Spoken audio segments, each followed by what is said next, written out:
Hi guys, welcome back to the channel. In today's video, I'm going to be talking about how to scale any service business. It does not matter what sort of service you provide. It does not matter if you're an AI automation agency, lead generation agency, marketing agency, SEO agency, whatever sort of agency that is a service you provide. On the other hand, in the skill trades, in the blue collar world, it does not matter if you're a welder, right? If you own a welding business, it does not matter if you're a plumber, you own a plumbing business, a woodworker, a carpenter, right? If you are a freelancer, a web developer, a software developer, if you are a potterer, right? You make custom clay work, for instance, custom modems for, rich people who wants their mold, right? It does not matter whatever service it is you provide. If you implement these steps right here, steps 1, 2, and 3 into your service business within 12 to 15 months, you can expect to scale that business. Now, this is an intermediary business level of scaling, so you can expect to scale any business from about $250,000 to about $1 million by just implementing these steps right here, right? Now, if you want to get to $10 million, that is a different ballgame, right? Strategies are similar yet different. You would have to tweak a couple of things. But if your business is under $1 million and you would like to scale to $1 million within 12 to 18 months, implement these systems exactly how I've laid them down, and you will scale any business to a point. I can assume it can also help with the launching of new businesses if you implement this properly. But what I am most certain about is for existing businesses doing just under $250,000 a year, if you implement this, you can scale that business within 12 to 18 months to about $1 million a year. And the first step is discovery, right? Discovery is the key to scaling any business. What is discovery? Discovery is pretty much traffic. It's pretty much people identifying with your product and with your service. Look at companies like Chanel. Though they are products companies, the principle is still the same, right? So we have Chanel, YSL, we have Nike, Adidas, Puma, and the other fashion brands we have out there. The reason most people know them and the reason they make billions and billions of fucking dollars is because discovery. A lot of people know them, they've seen their ads, they've seen their friends wear those brands, and they've identified those brands. It's been in front of them, so when they go to a store to shop, they can easily identify, oh, this is that brand that is in vogue right now. This is the brand most people put on right now, so I would like to put it on. It's the same thing with Supreme. Back a couple of years ago, I don't know if you guys could remember, when Supreme, just about 10 years ago, I believe 2015, 2016, 2017, when Supreme was relatively new, they pretty much ramped up discovery through paid advertising, and they put their brand in front of everyone and their mother, right? They did influencer marketing, they did paid advertising, and they did affiliate sponsorships and stuff like that. So that is discovery. Discovery is basically getting traffic for your product and for your service. And for this specific implementation, which is for service businesses, if you are discovered properly, if you put your brand out there, you can get discovered easily with little to no cost if you do this properly, right? Step number 2 is breakage, right? So breakage, in order for you to scale, you have to be actually putting value out there. And in this form of value,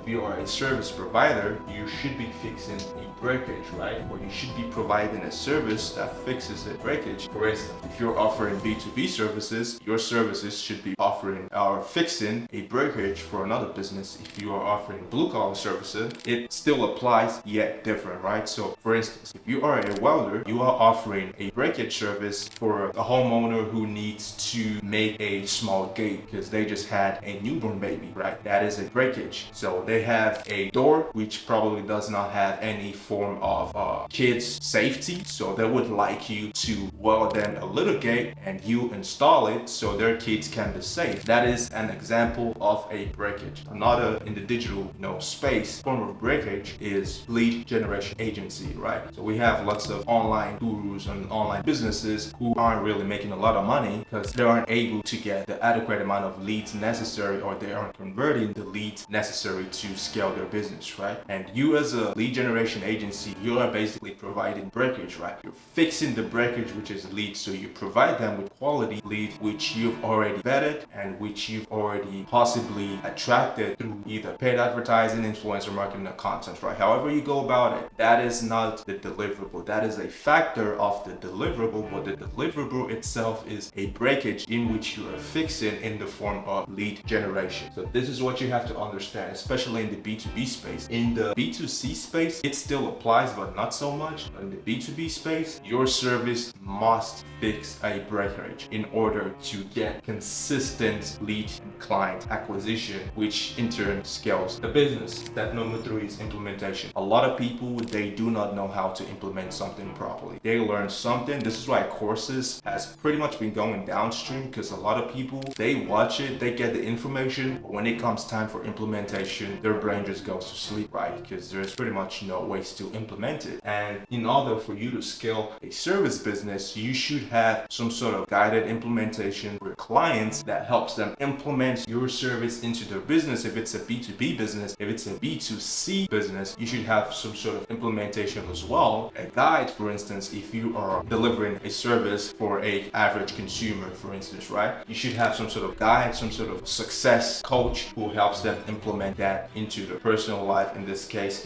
it's not a B2B client, so it'll be into their personal life for B2C clients, right? Step number 1, as I said, discovery. Step number 2, breakage, which is essential to scaling a business. Step number 3, implementation, which is also essential to scaling a service business. So this is a quick visualization that breaks it down so you guys can understand this properly. So this is essentially discovery right here, right? So discovery is also known as traffic. So the reason I put it discovery is discovery, you're starting from scratch. It involves business development, which involves, traffic. It involves, getting eyeballs on you. It also involves, marketing and all that stuff. So discovery is the proper term for it, because traffic is just getting eyeballs. If you just get eyeballs and you don't know what to do with that eyeballs, you are not going to scale, right? But with discovery is, okay, you get an eyeballs, you know how to convert that eyeballs into paying customers. Now you are going to be able to scale because you actually know what to do with the traffic you are getting, right? So this is why I prefer the term discovery over traffic or lead generation or whatever you want to call it. So discovery encompasses traffic, which comes in the form of paid advertising, content marketing, and influencer marketing.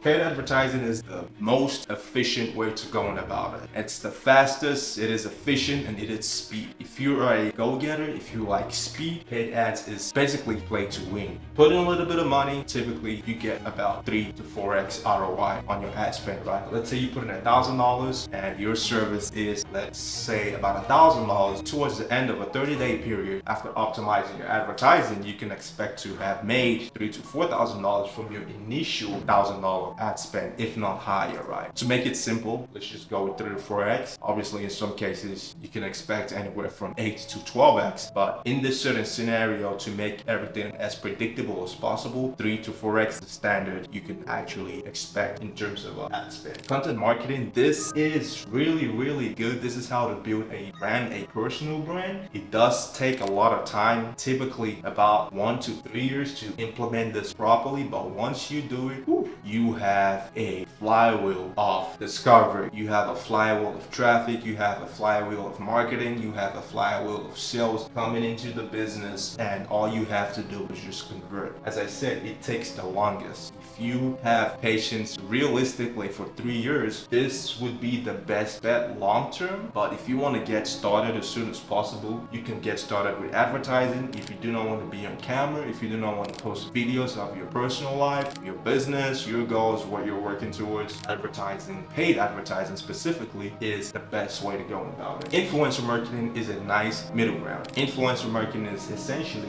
you license someone else's traffic for your discovery, right? So micro influencers are influencers that have typically between 10,000 followers to about 100,000 followers, right? So what you would do is you would approach these influencers. Let's say you have a service for $500. You would say, if you are able to bring me 1,000 clients on a monthly basis, let's say you approach an influencer with 50,000 followers, right? And they get good engagement. All your pictures and videos get over 5,000, likes, views. So that's over 10% conversion, right? So you would approach that influencer and market your product. Especially the one thing about influencer marketing is you do have to go to an influencer close enough or similar to your niche, right? So an influencer that creates content similar to your niche. For instance, if you're in fitness, so you would go to a fitness influencer. If you are in cooking, for instance, nutrition, healthy recipe, ketogenic diet, you will go to an influencer that make content like that. Carnivore, influencers and stuff like that. If you are in the advertising space or the digital marketing space, you would go to influencers influencers that make content in that niche. So you want to go to a niche specific influencer. You don't want to cast a huge basket with a influencer that does not have a niche. Quite frankly, the conversion isn't gonna be a lot. So in order to get the most bang for your buck, go to an influencer that already produces content adjacent or similar to your own specific service business, right? So you give them a certain percentage. Industry standard is typically 15 to 20 to 25%. On the high end, upwards of 30 to 40% if they are really, really big and you're just handling, operations of fulfillment and they have a huge amount of audience. That is when you can expect to pay 30 to 40%. But if it's just an average micro influencer, as I said, 15 to 20%, typically on a little bit higher side, 20 to 30%, you can expect. For a $500 service, they're bringing you 12 clients on a monthly basis. That's about $6,000 this influencer is generating. So if you push it to 24 clients on a monthly basis, still at $500, so they make you $12,000. They get 20% of that and they take home $2,400 on a monthly basis profit. So that is a good business model, right? So you get your discovery from these sources: paid advertising, content marketing, influencer marketing. It goes to a conversion. So this conversion is basically how you convert the traffic you've got into paid clients, right? That is through a opt-in. You opt them into a landing page, collect their email, get their data in exchange for some sort of lead magnet, like a free guide, a free page from an ebook, or something that has to do with that service, right? You provide some sort of guide and then you get the data, and from that you do a discovery call. A discovery call is basically you hop on a call with them, see their problems, see if they are a right fit for you, and if they are a right fit for you, all you have to do is pretty much schedule a closing call, which is in form of a strategy call where you are basically providing them a solution to a breakage to their problem, right? So it goes from conversion to opt-in, then discovery call, then strategy call. You fix the breakage. Remember what I said about breakage? You fix the breakage, then you implement pretty much everything, and now all you have to do is rinse and repeat this process literally at scale. That is all you have to do. Scale this up from one person to be able to service about 100, 200 people on a monthly basis. You can expect to scale from however much you're currently doing. Let's say if you're currently working with 10 people on a monthly basis and you scale this to 100 people, at 10 people, you're doing $240,000. You scale this to 100 people, you'll obviously hire more people. Your operational expense is going to go up. By implementing this, you can expect to take your money upwards to over $1 million. Now, you may not make 10 times the amount of money, but your business revenue can go up about 70 to 80%, right? So from 240 at 10, you can expect to $1.5 million or $1 million and some change by implementing this. So let me know what you guys think about this in the comment section below. I'm going to make more videos like this. Appreciate you guys for watching. Thank you guys, and I'm going to catch you guys later. Peace.